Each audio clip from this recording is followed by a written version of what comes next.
Last year, I decided to visit London, a city rich with history and charm. To save money, I opted for an Airbnb rental, a quaint old house nestled in a quiet neighborhood. The photos had shown a cozy, character-filled home, but nothing could have prepared me for what awaited inside. The house was indeed old, with creaky wooden floors and antique furniture that seemed to whisper of bygone eras.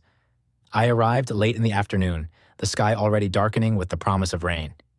The host, a kindly old woman, handed me the keys and gave a brief tour before leaving me alone in the house.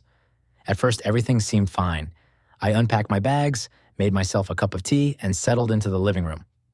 The house had a certain charm, with its vintage decor and the faint smell of old books and polished wood. But as the evening wore on, an unsettling feeling began to creep in.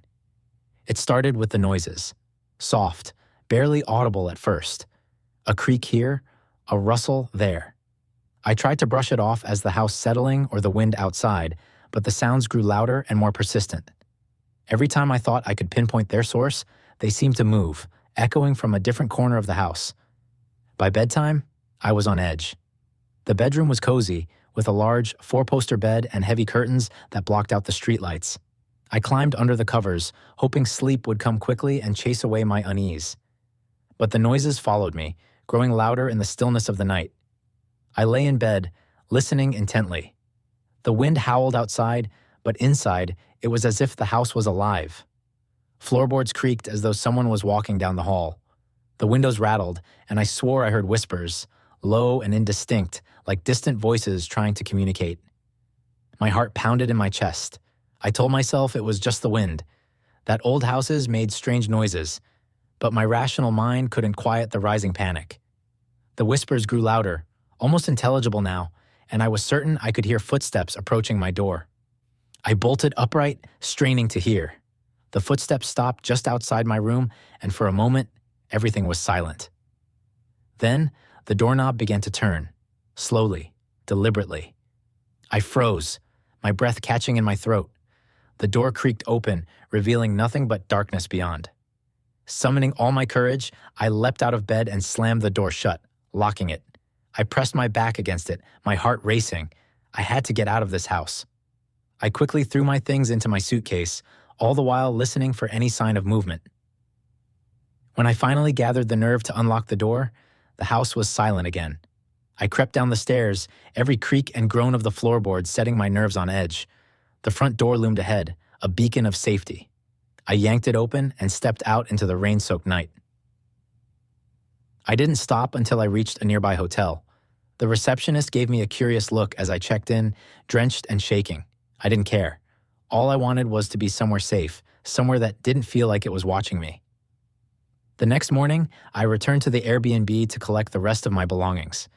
The house was quiet and still in the daylight, but the memory of the night before lingered, making my skin crawl. I left a note for the host, apologizing for my sudden departure, and moved into the hotel for the remainder of my stay. To this day, I can't be sure what I experienced in that old house. Was it just the wind, the creaks of an old building, and my imagination running wild? Or was there something more, something unseen, sharing the space with me? All I know is that night in the Airbnb remains one of the most unnerving experiences of my life. One evening, feeling adventurous, I decided to visit a lesser-known pub not too far from my neighborhood. The pub, tucked away in a quiet alley, had a rustic charm that promised a peaceful night away from the usual crowd. As I entered, the warm glow of dim lighting and the soft hum of conversation welcomed me. The pub was sparsely populated, mostly regulars who seemed to know each other well. I found a cozy corner and ordered a drink, savoring the relaxed atmosphere. Hours passed, and I found myself lost in thought, enjoying the solitude. It was nearing midnight when a stranger approached my table. He was a tall man with an unsettling demeanor, his eyes dark and intense. He introduced himself as Tom and started a conversation. At first, I was polite, engaging in small talk. However, as the night wore on, his behavior became increasingly creepy. Tom's questions became more personal, his tone more insistent. He leaned in closer, his gaze never leaving mine. I began to feel a knot of unease tighten in my stomach. Sensing my discomfort, the pub owner, an older gentleman named Frank, kept a watchful eye on us from behind the bar. Finally, I decided it was time to leave. I stood up, making an excuse about an early morning meeting.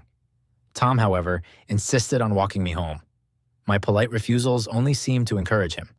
Panic set in as I realized he wasn't going to take no for an answer. I made my way to the door, but Tom was right behind me. His presence felt oppressive, and the cold night air did little to calm my nerves. As I stepped outside, he grabbed my arm, his grip tight and unyielding. "You really shouldn't be out here alone," he whispered, his voice sending chills down my spine. Just as I was about to pull away, Frank appeared at the doorway, his stern expression giving me a glimmer of hope. "Is everything all right here?" he asked, his voice firm. Tom hesitated, his grip loosening for a moment. I seized the opportunity and broke free, rushing back into the pub. Frank quickly stepped between us, blocking Tom from following me. "I think it's time for you to leave," Frank said to Tom, his tone leaving no room for argument. Tom glared at us both, but finally turned and walked away, disappearing into the night. Frank guided me back inside and called the police. While we waited for them to arrive, he made sure I was safe and offered me a warm drink to calm my nerves. The police arrived shortly after, taking my statement and assuring me they would keep an eye out for Tom. That night, as I finally returned home, I couldn't shake the fear that had gripped me. What started as a peaceful evening at a quiet pub had turned into a harrowing experience. The memory of Tom's intense gaze and Frank's timely intervention stayed with me, a reminder to always trust my instincts and to be cautious, even in the most familiar places.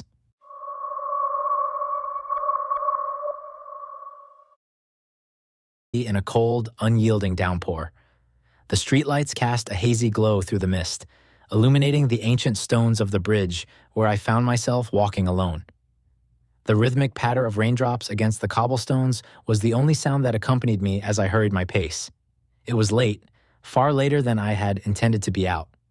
My office had kept me longer than expected, and now I was paying for it with every soaked step. The bridge, usually bustling with tourists and locals alike, was eerily deserted. The Thames below churned and roiled, a dark and forbidding presence under the night sky. I pulled my coat tighter around me, head down against the rain, when I first sensed it, an uneasy feeling, like a chill running down my spine. I glanced over my shoulder and saw a figure emerging from the fog. At first, I thought it was merely another late-night traveler, but something about the way they moved set my nerves on edge. Their pace was deliberate, their gaze fixed on me with an intensity that made my heart skip a beat. I quickened my stride, hoping to shake off the growing sense of dread. The footsteps behind me did the same, their echoing rhythm becoming faster and more insistent. Panic began to claw at my mind as I realized this person was not just following me, they were chasing me. Fear surged through my veins, and I broke into a run. The bridge seemed to stretch on forever, each step an agonizing effort as the rain slicked the path beneath my feet. I could hear the pursuer closing the gap, their footsteps pounding louder and louder, a relentless drumbeat of terror.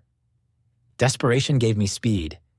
I darted between the lampposts, my breath coming in ragged gasps, but the figure remained close behind. I could almost feel their presence, a cold shadow at my back. I didn't dare look back again, afraid of what I might see. Ahead, the end of the bridge loomed, a faint promise of safety. I pushed myself harder, muscles burning, lungs screaming for air. Just as I reached the end, I stumbled, nearly falling. I caught myself and sprinted towards the nearest alleyway, hoping to lose my pursuer in the labyrinthine streets of London. I turned a corner, then another, zigzagging through the narrow passages. The footsteps behind me grew fainter, then disappeared altogether.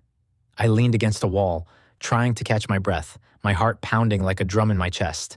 For a moment, I allowed myself to believe I was safe.